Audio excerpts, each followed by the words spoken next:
In the lush mountains of Taiwan, beneath the constant veil of mist and rain, a beautiful mansion promised comfort and prestige to an American family starting a new chapter abroad.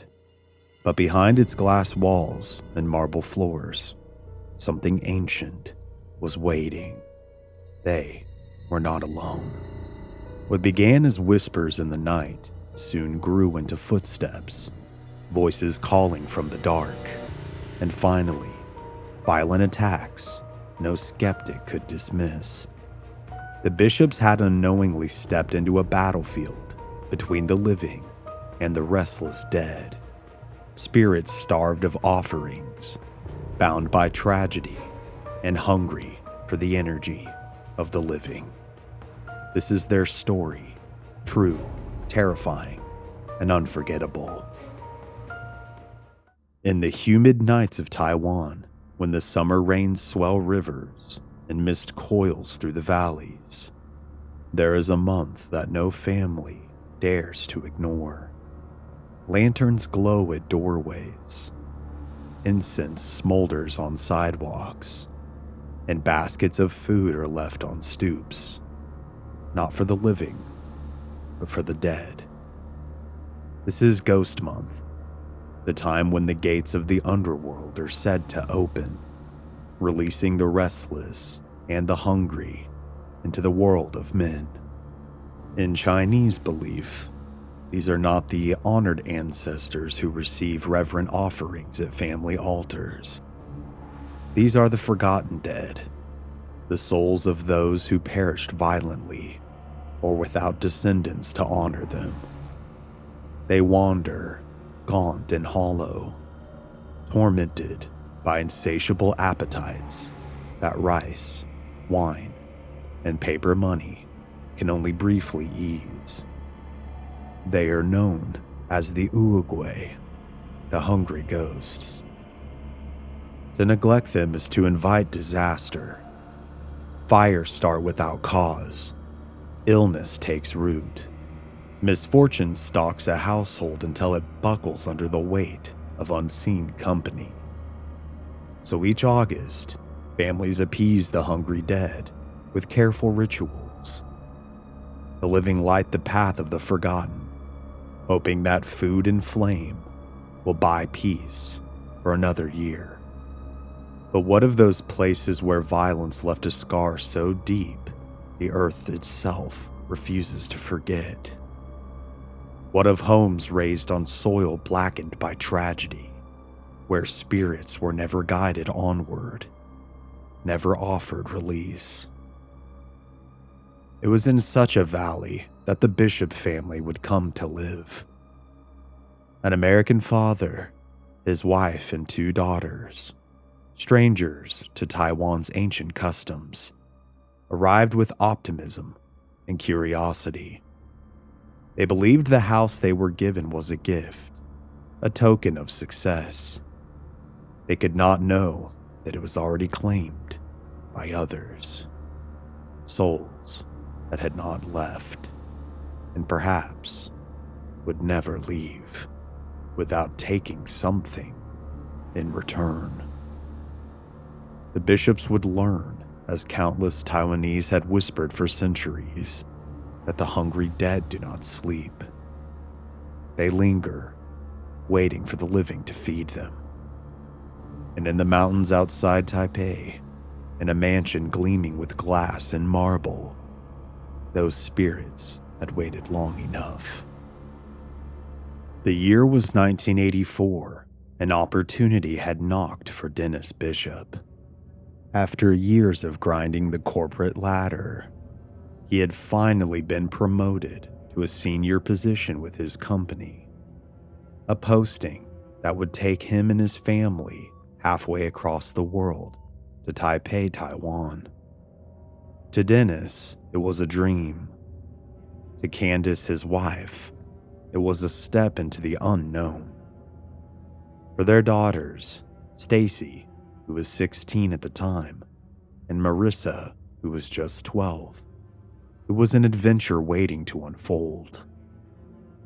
The company spared no expense, A driver was provided, as well as housing befitting Dennis's new stature as a CEO.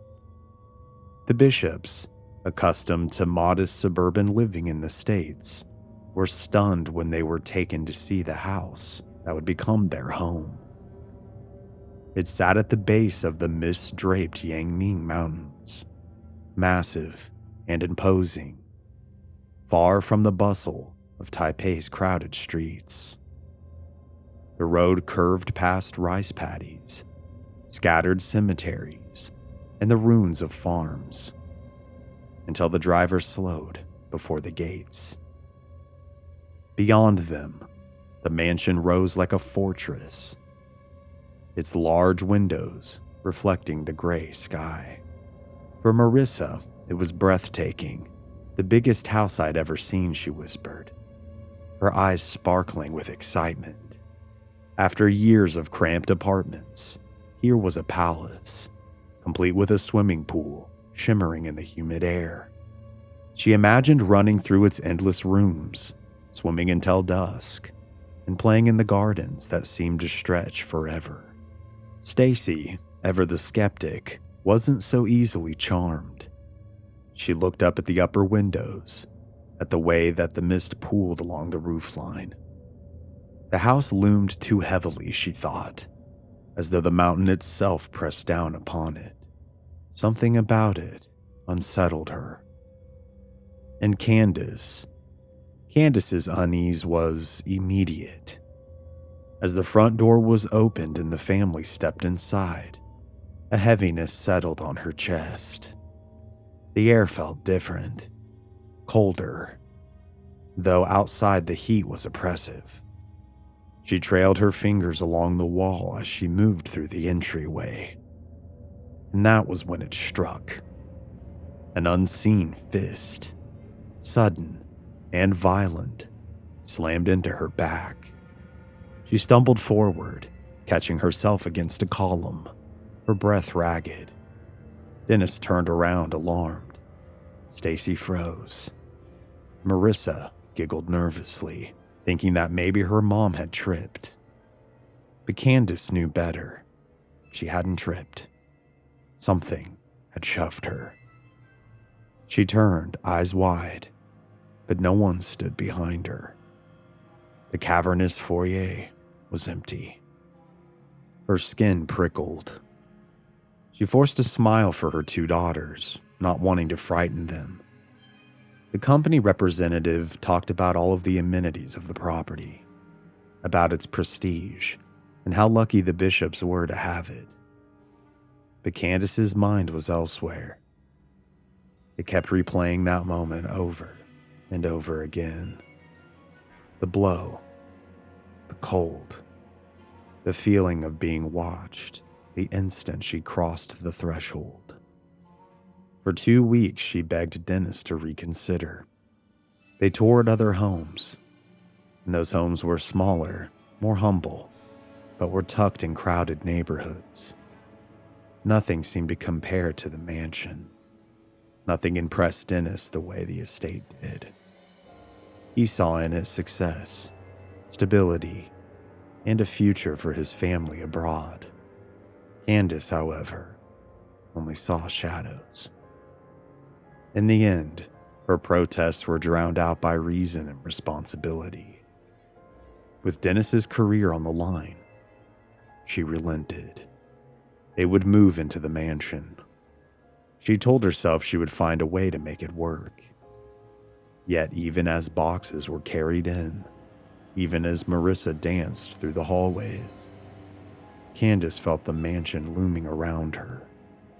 The Bishops believed they were settling into a home, but in truth, they had crossed into a domain that did not belong to them.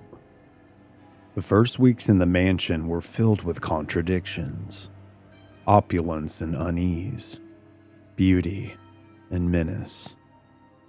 To Marissa, the place was enchanted. She wandered its halls with awe, exploring room after room as though she had stumbled into a fairy tale palace. She swam in the pool until her fingertips wrinkled, delighted to finally have space to breathe and play. But to Candace, every corner whispered discomfort. The jungle pressed close to the estate. Humidity clung to every surface. Vines crawled along the outer walls. And each night, the air rang with the buzz of cicadas and the calls of unseen creatures.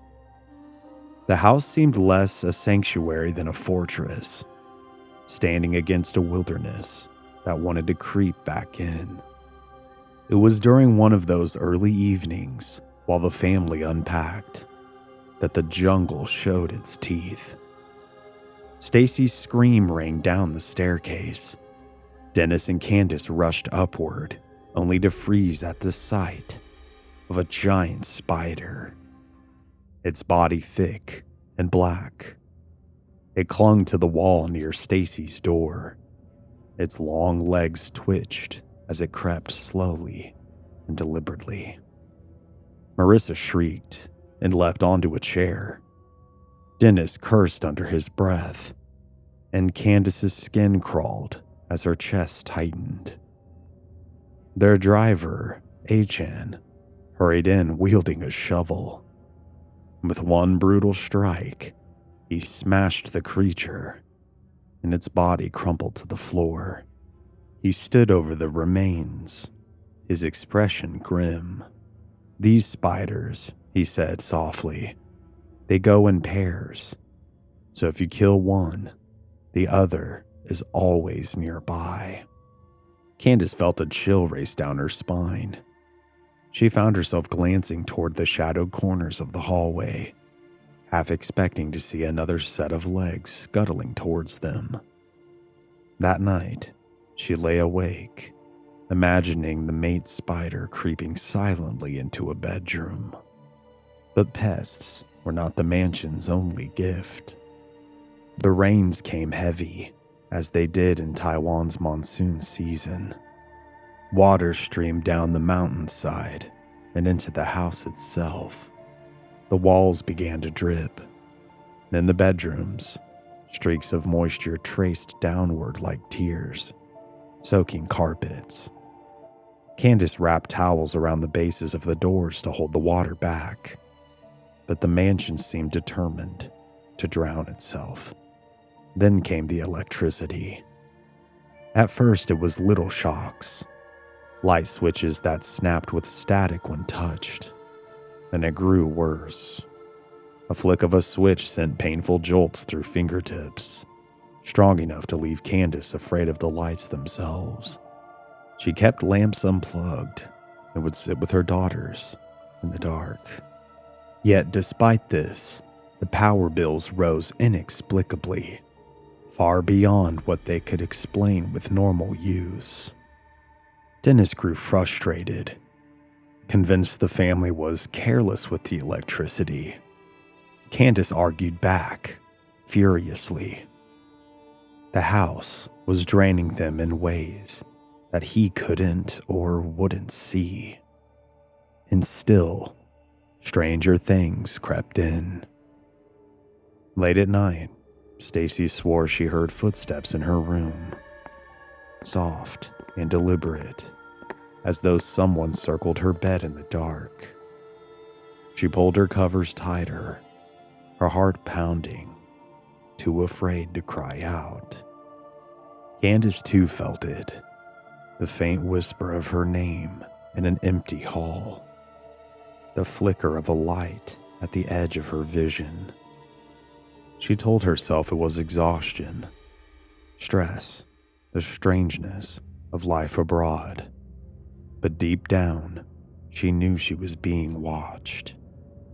The house, it seemed, had opened its eyes. Night fell differently in the mansion. The jungle pressed against the walls, the screaming of cicadas giving way to stillness that made every creak echo louder than it should. It was in this silence that the first true whispers began. Marissa noticed less, at least at first. she still tried to find wonder in the house, though even she began to ask strange questions. One evening, she peered out a window toward the dark yard and asked her sister, "Is A-chan here?" referring to their driver. But the yard was empty. There was no footsteps in the gravel, no sign of anyone. Stacy shivered at the question. The mansion was vast, but it never truly felt empty.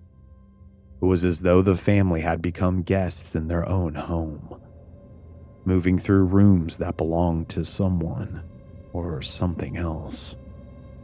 Candace's instincts screamed that something was wrong. She began to listen more carefully at night, to pause when the air shifted as though someone unseen had passed by. She didn't tell Dennis. He was already frustrated with the leaking roof, the electrical shocks, and the constant bills. To him, these were solvable problems. To her, they were symptoms of something far deeper, something alive in the walls. But for the sake of her daughters, she kept her fear tucked away. She smiled when she needed to, laughed when Marissa showed excitement. Yet each time she closed her eyes at night, she felt it, the weight of unseen eyes staring at her from the darkness. And in silence, the house grew bolder.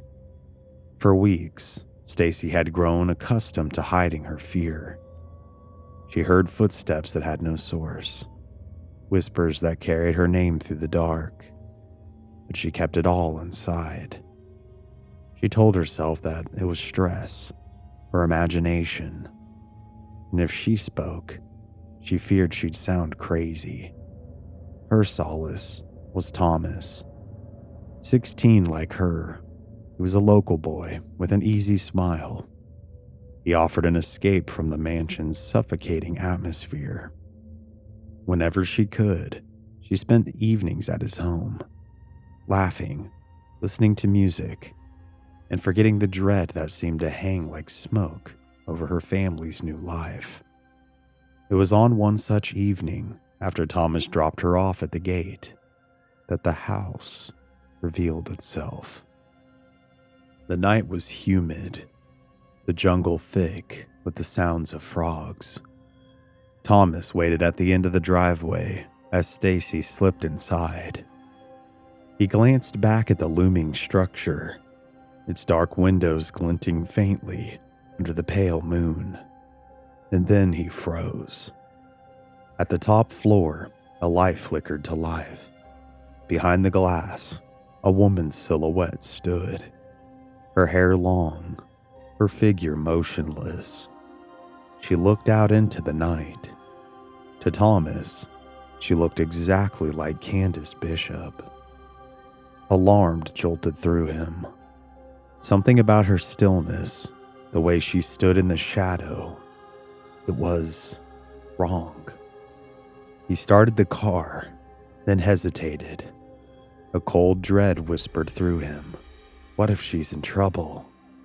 After rushing home, he quickly grabbed his family's phone and called Stacy. Stacy answered, surprised. "Stacy," he said quickly, with his voice shaking.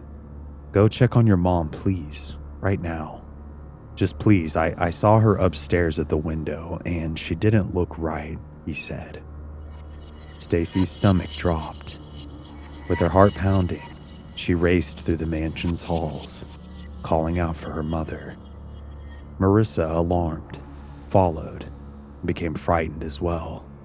Their voices echoed off marble and tile, became increasingly desperate and urgent. Room after room lay empty. No movement, no sign of her. The house seemed to swallow their cries, as though mocking their search. Finally, a door opened, and Candace stepped out of the master bedroom, startled by the commotion. She looked perfectly fine, Stacy stopped dead, her breath catching. Thomas's sighting replayed in her head. Her mother's figure standing upstairs in the window, watching, when she had been here all along. The realization washed over her like ice water. It hadn't been her mother. It had been something else. That night, the fragile silence between mother and daughter cracked. Trembling, Stacy confessed.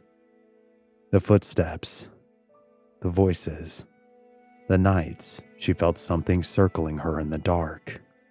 Candace's eyes widened, tears forming as she admitted the same, that she too had heard whispers, seen flickers of light, and felt the eyes of something unseen. They sat together in the heavy stillness, clinging to one another, no longer able to deny it. The house was haunted. The night after Thomas's sighting, silence weighed heavy on the house. Candace could feel it in her bones. The walls were watching them. The air was listening. The admission she and Stacy had shared only sharpened the tension. They were no longer keeping secrets. Now they knew they weren't alone. But knowing did not bring peace. It brought fear. Stacy drifted uneasily into sleep, her mind tangled with dread. In her dream, the mansion's corridors stretched endlessly, their walls slick with rainwater. She wandered, crying out for her mother, and the air smelled of smoke. Then she saw her. Candace was standing in the kitchen, her face pale and hollow. In her hands, a butcher's knife gleamed. Her eyes flicked upward, not her usual gentle gaze, but something feral, driven mad by terror. Without warning, Candace raised the blade, and Stacy's heart froze. She tried to scream, but no sound left her mouth. The nightmare shifted in jerks and flashes. Her mother was stalking her through the halls, knife in hand. Her father was crumpled in a corner. Marissa screamed as Candace's shadow loomed. Stacy then woke with a jolt, her body slick with sweat. The image of her mother holding the knife clung in her mind like a stain. She sat up, trembling, realizing that the dream had not been random. It had been a warning, a premonition of what the house could drive them to. While Stacy was tormented by dreams, Candace waged her own battle against the dark. With Dennis away on a business trip, the weight of protection fell solely on her. Every night, she gathered her daughters into the master bedroom. They slept together in one bed. The girls pressed close, while Candace kept her eyes open, listening to the house. She had placed a butcher's knife and a baseball bat under the mattress. If the spirits came, if anything tried to touch her children, she would fight. The hours crawled. Shadows stretched and moved across the walls, twisting with each flicker of the storm outside. Sometimes she swore she heard someone standing just outside the door. Other times, Stacy would bolt upright, certain that she had heard the handle rattle. Candace would grip the knife, her pulse hammering, ready to face whatever entered. But nothing came. At least, not yet. Returning from work, Dennis found his wife strung thin, his daughters pale and restless, their eyes rimmed with sleepiness. He listened but struggled to reconcile their terror with his own rationality. "What do I tell my boss?" he snapped. "That we have to leave because the house is haunted?" Candace pleaded for him to understand. Stacy begged him to believe. Even Marissa, usually innocent and carefree, grew quiet and uneasy. The mansion had become a battleground, not just between the bishops and whatever haunted them, but between their instincts and Dennis's disbelief. And in that rift, the house thrived. It seemed to feed on fear and on doubt, on the slow erosion of their strength. For Stacy, the nightmare would not leave her. Each time her mother reached for the knife at night, keeping watch with trembling hands, Stacy saw again the image of blood and madness. The house wasn't only haunting them, it was turning them against themselves. The Bishop family had come to Taiwan full of hope, but now the mansion was unraveling them, thread by thread. The Bishop home had become a pressure cooker of fear. Every shadow seemed heavier, every silence more oppressive. Candace did her best to keep her daughters close, to shield them from what she could no longer deny. But the house was patient. It was waiting for the moment when one of them was most vulnerable. And that moment came for Marissa. It was evening. Rain tapped against the wide windows, and the jungle outside buzzed faintly in the humid dark. Stacy was away with Thomas, and Candace had agreed to accompany Dennis to visit a neighbor's house down the road. It would be just for a little while. Marissa nodded when her mother asked if she'd be all right, but as the front door closed behind them, the mansion seemed to exhale. The vast hall stretched around her, too quiet and too still. She turned on the television to chase away the silence, but the sound only made the emptiness more noticeable. Shadows gathered in the corners of the room, deepening with each passing minute. Then came a sound. The door creaking open somewhere upstairs. Marissa's heart stuttered. She glanced towards the staircase, its banister vanishing into darkness. She called out to her parents, asking if they had forgotten something, her voice trembling. But there was no answer, only the hollow echo of her own words. Then footsteps came, measured and heavy, descending the stairs. The young girl backed away, clutching the edge of the sofa, calling out again to see if it was her parents. The living room door swung open with a sudden force. A cold rush of air swept in, carrying with it the unmistakable presence of someone or something unseen. And then it was upon her. Invisible hands shoved her backwards. She gasped, stumbling to the floor. But it didn't stop there. Something pressed against her chest, heavier, stronger, until she couldn't breathe. Her body convulsed, as if this something was trying to force its way into her. Terror swallowed her. She felt her limbs go weak. Her mind pulled into a darkness that was not her own. Whispers clawed at the edges of her thoughts. Hungry, desperate, and human. For a heartbeat, she wasn't herself.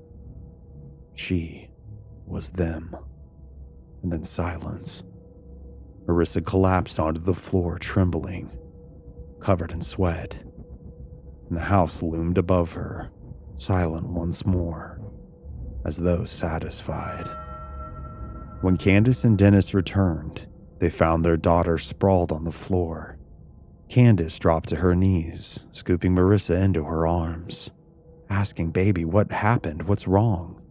Marissa's eyes darted around, wild and glassy. Her voice was hoarse. "Someone came in and pushed me." She broke into sobs, clinging to her mother. Dennis's face drained of color. He had doubted, rationalized, resisted in every suggestion that something unnatural plagued their home. But this was different. His daughter's trembling, the sheer panic in her voice, it could not be dismissed. That night, the family huddled together in terror, with every light in the house blazing. Candace sat upright with the knife in her lap, too afraid to close her eyes. Marissa lay against her, shivering, whispering again and again that something had been inside her. By morning, she seemed eerily calm. She insisted that she felt fine, brushing off her mother's worried questions. She said, I don't want to worry or think about it anymore, seeming detached. But Candace knew better. Something had touched her daughter, and this was something that could not be undone. The attack on Marissa left no more room for denial for Dennis. Once the firm skeptic, he could not shake the image of his daughter trembling on the floor, insisting that something had entered her. A foreign entity, something not of this world. Candace's fear had now become his own. The house was not simply strange, it was dangerous. Candace reached out to a friend, Bob Patton, an American journalist in Taipei, with connections deep into Taiwan's spiritual circles. If anyone could point them to help, it was Bob. And he did. He told Candace of a respected Taoist priest, a man experienced in dealing with restless spirits, a man he himself had interviewed years before. When the priest arrived at the bishop home, he carried himself with quiet authority. He was elderly, robed simply, with eyes that seemed to pierce through stone. From the moment he crossed the threshold, his demeanor darkened. He moved slowly through each room, pausing as if listening to something that the others could not hear. Finally, he gathered the family, and his words came measured, deliberate. "This house," he said, through Bob's translation, "has very dangerous feng shui. No Chinese architect would design it this way unless he wished to curse the inhabitants." Dennis frowned. Still unused to the concept, he asked, "What do you mean?" The priest gestured towards the open windows, the dripping walls, the unnatural damp that seemed to ooze from every corner. The mountain's water and wind bring energy, but this house does not flow with it. It traps it. It feeds yin, the negative energy. It strengthens the dead. Candace shuddered, remembering the priest's choice words. It's been designed to kill. Then came the most chilling revelation. The priest closed his eyes, breathing deeply. When he spoke again, his voice was heavier. "There are two spirits here, and they're hungry. A man and a woman." Candace gasped. Her mind leapt to the apparition Thomas had seen in the upstairs window. She turned to their driver, who had lived in the valley his entire life.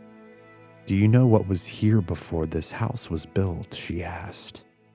Achan hesitated, and his face tightened, as though even speaking of it was dangerous. At last he said quietly, "A pig farm. It burned, and the farmer and his wife were trapped. They died in the fire."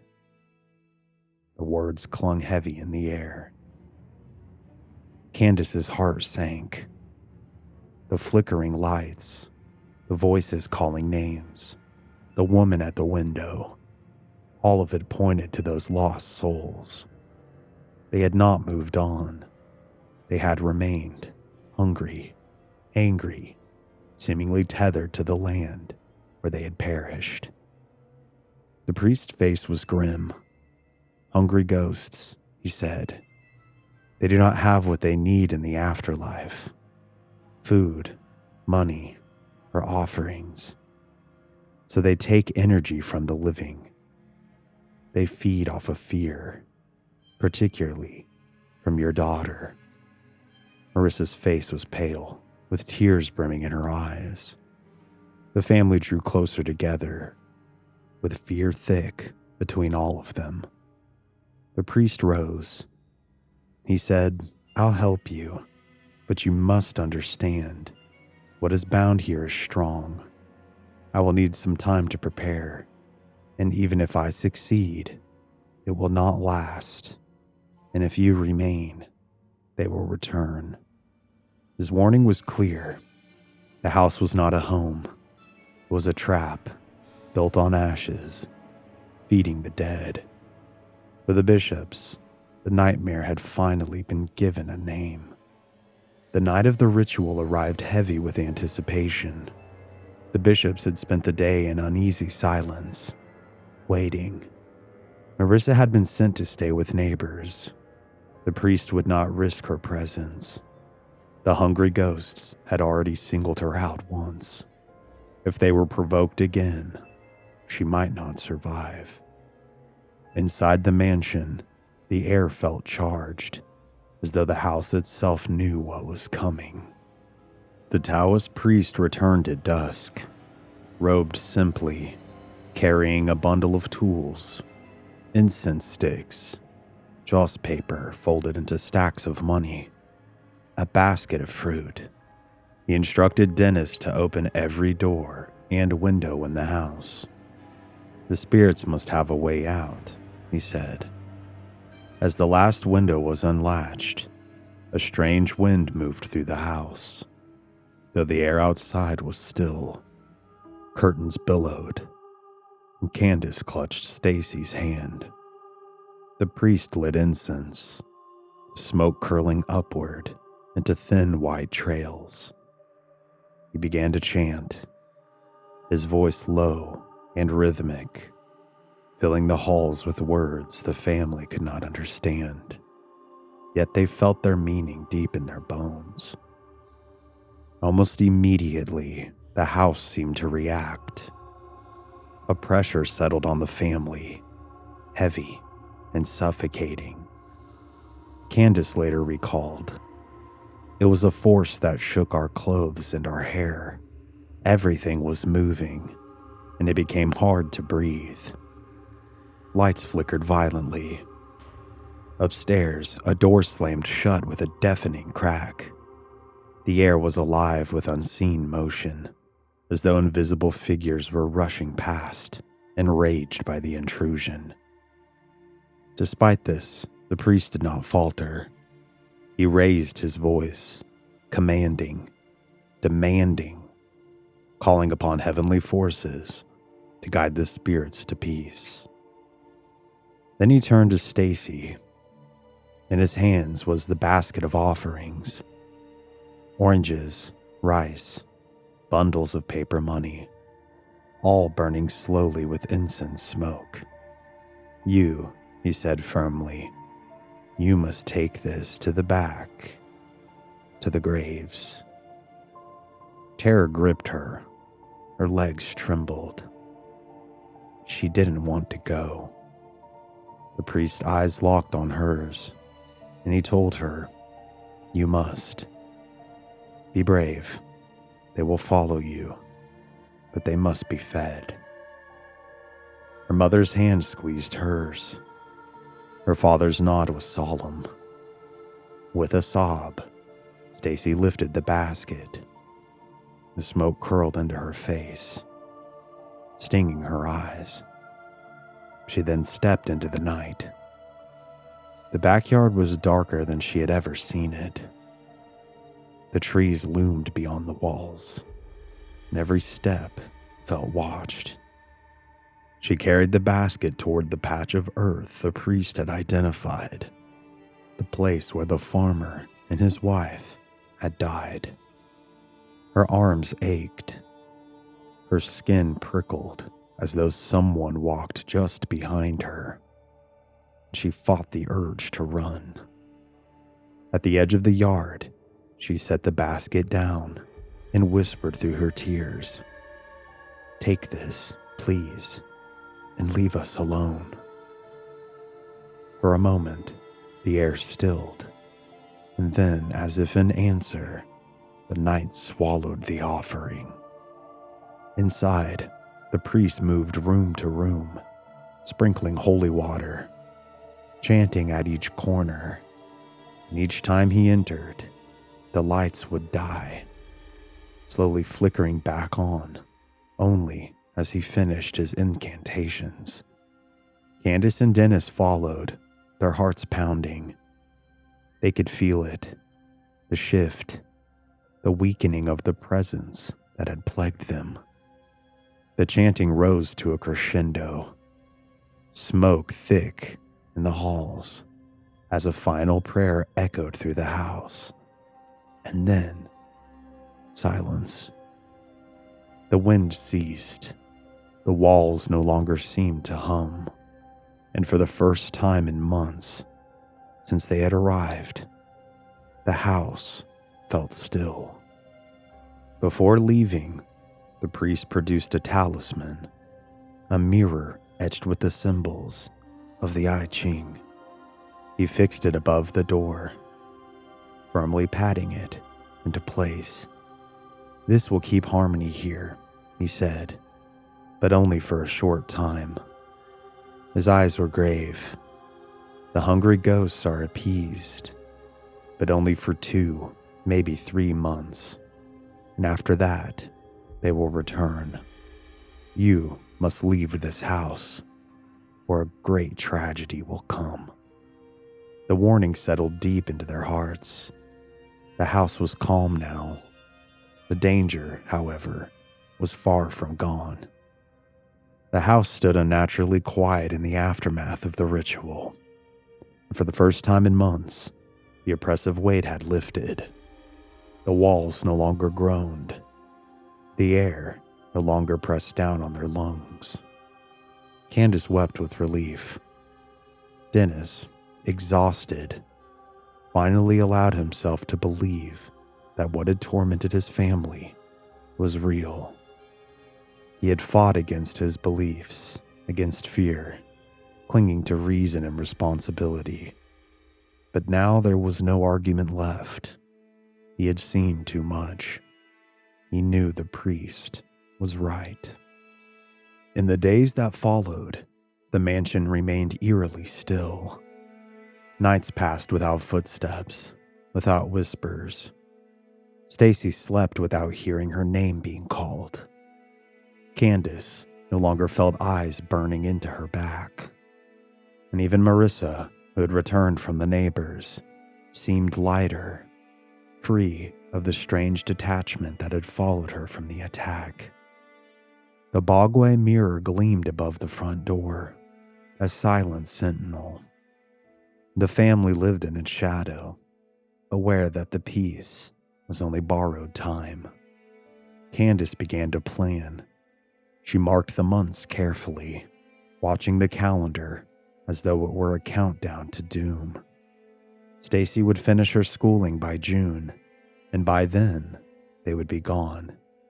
Dennis made quiet inquiries about transfers, careful not to draw suspicion from his superiors.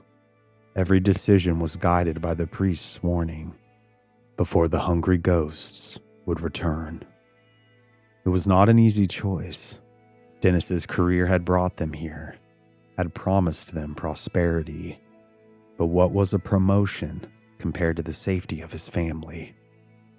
Stacy finished her final term of school that June, and her relief mirrored her mother's. Dennis arranged their departure with quiet urgency. When the time came, the family packed their belongings into crates, and the rooms were emptied, one by one. On their last morning in the house, the air was unnervingly still.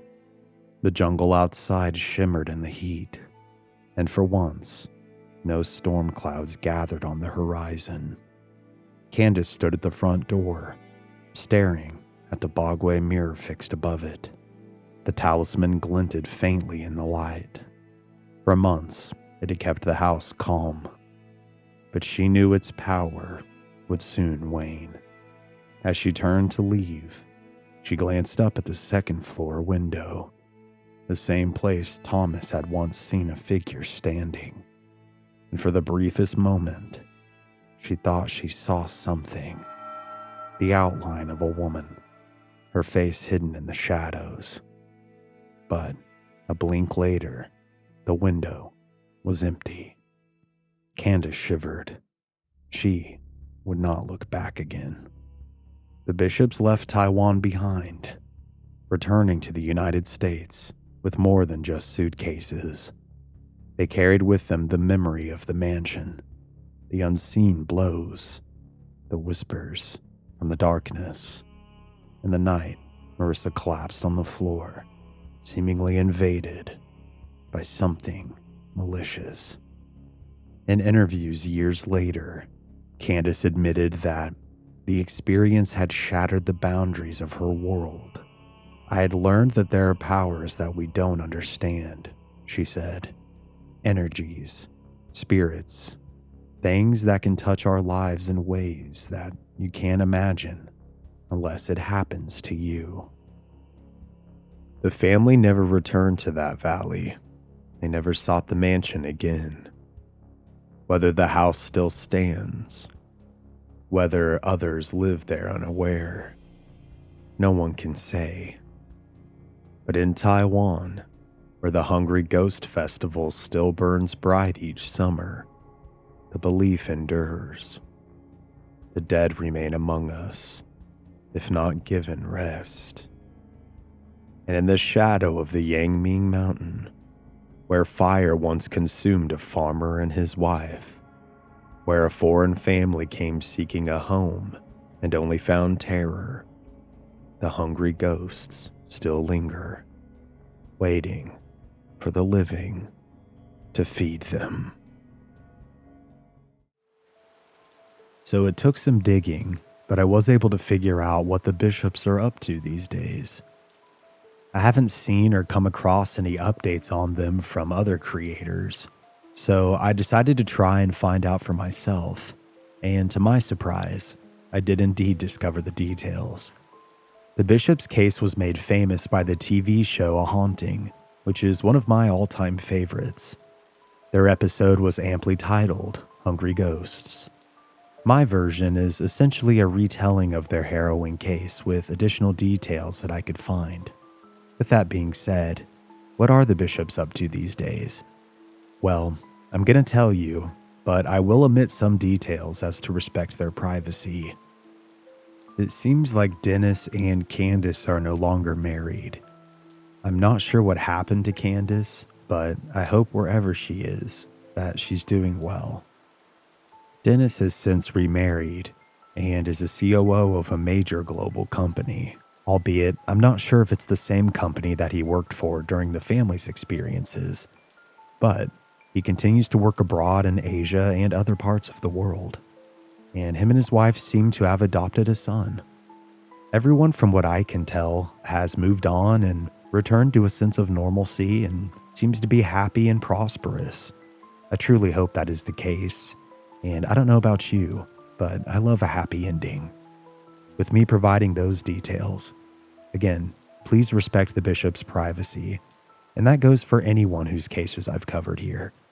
Be kind and be respectful, and please don't bother anybody. Thank you guys so much for watching this new episode. I took a bit of a different writing approach with this one, but I hope that you still liked it. And if you did, please leave the episode a like. Let me know your thoughts down below in the comments, and subscribe if you're new here. All those things help me out a ton on the platform. You can also watch all my content ad-free by becoming a channel member by clicking Join Now here on YouTube, or you can become a patron by visiting patreon.com/mysteryarchives. If you'd like to check out my books, which each contain 10 real and haunting paranormal cases, including my own story, please visit mysteryarchives.myshopify.com, or you can buy them on Amazon. Other than that, guys, I truly appreciate you all and your continued support to allow me to do what I do. I, as always, could not be more proud of how amazing this community has become and continues to be. I hope you all are doing well mentally, physically, and spiritually. And I'll see you soon with another brand new episode. This has been Cody here at Mystery Archives. Remember to stay safe out there from hungry ghosts and other specters that may haunt the night. And take care. I'll see you next time.